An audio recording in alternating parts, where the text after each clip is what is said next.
Hi, my name is Josie, and I just decided to become a productive member of society by getting ready this morning, and it is 3 o'clock in the afternoon, so that's good. Unfortunately, we are entering back to school season, and I am just as upset as you are. Believe me, I feel like this summer just flew by. Summer just flew by, and I was so not ready to go back to school, and now here we are. What is it today? The 10th of August is when I'm filming this, and I go back to school next Monday on the 17th, and I kind of want to like curl up into a ball and just hibernate until next summer because I don't want to go back to school. But this year I've decided that I'm going to do a back to school video kind of trilogy. So what I'm going to do is today's video, which is ways to save for back to school shopping, and then I have two more videos. I have a video next week and then the week after that. And I'm also going to be doing like my normal videos. So I have two videos coming each week for the next 3 weeks. So that's cool. Get excited for that. But today's video is 5 tips that I have on ways to save for back to school shopping, because let's be honest, nobody wants to spend a whole bunch of money towards school.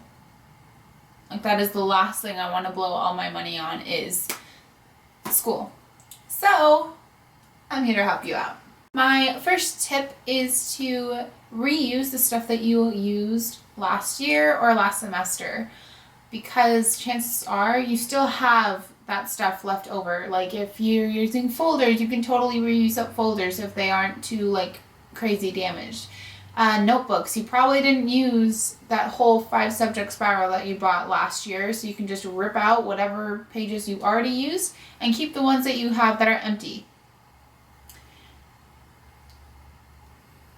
Because, you know, $5 here, another 5 there, that doesn't seem like that's that much money, but as you add that up, that's money that you could be spending on back to school clothes or something that you actually want to spend your money on. And along with that, don't buy new pencils. Like, for the longest time I always would like rebuy new mechanical pencils and get like those packs that had like 15 different pencils in them. Why do that? Just buy like more lead for your pencils. And if you're not like super happy with the old stuff you had and kind of want to repurchase new things, you can totally repurpose those products by DIYing them yourself. So like notebooks, you can do like collages on with just like pictures that you print off from the internet, and you can do the same thing with folders too. And even with your planner, you can totally revamp your planner too to make it more your taste and the way you want it. My second tip is to find cheaper options at the dollar store. The dollar store sells so many things, and it's all for just $1. And you can easily find, you know, a pack of pens, and you can get like those, I think they're like the Bic pens, and those ones are pretty good pens. You can get those for $1, and there's like 15 of them. You can get notebooks, you can get paper from the dollar store. Go to the dollar store. Seriously, it's fabulous. And not only that, but you can get like snacks for school from the dollar store.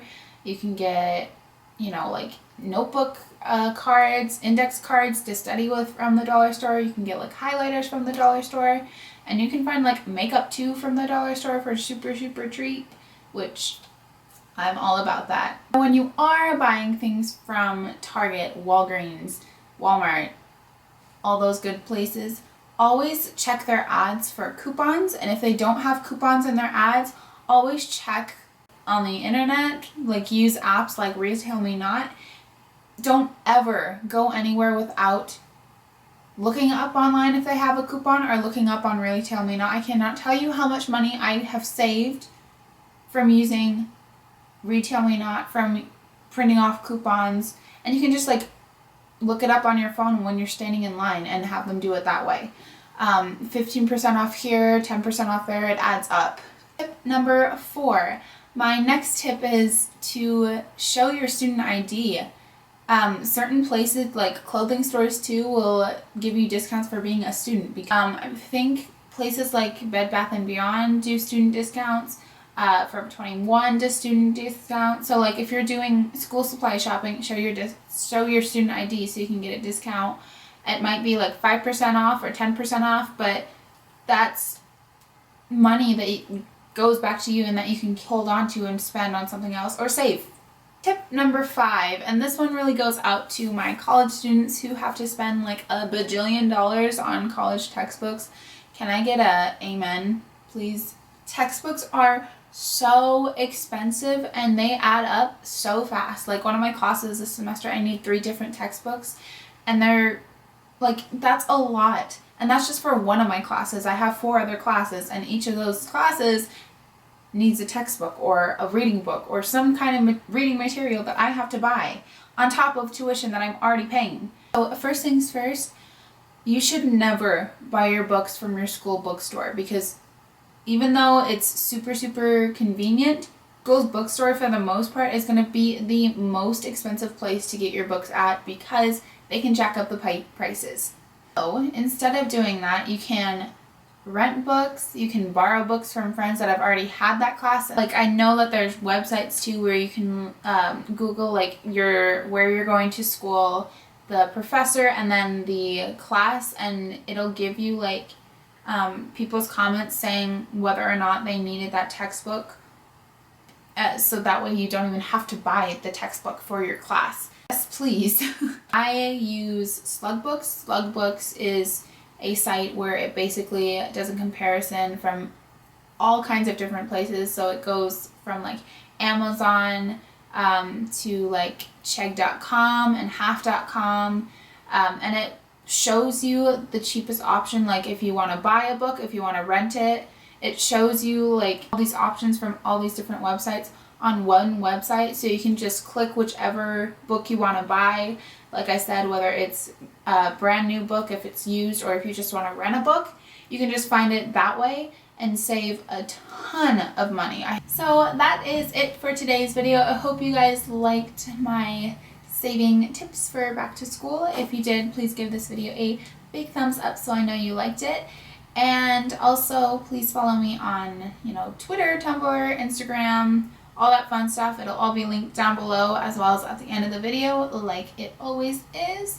I hope you all have a great rest of your day wherever you are. Stay weird, and I'll see you guys next time. Bye!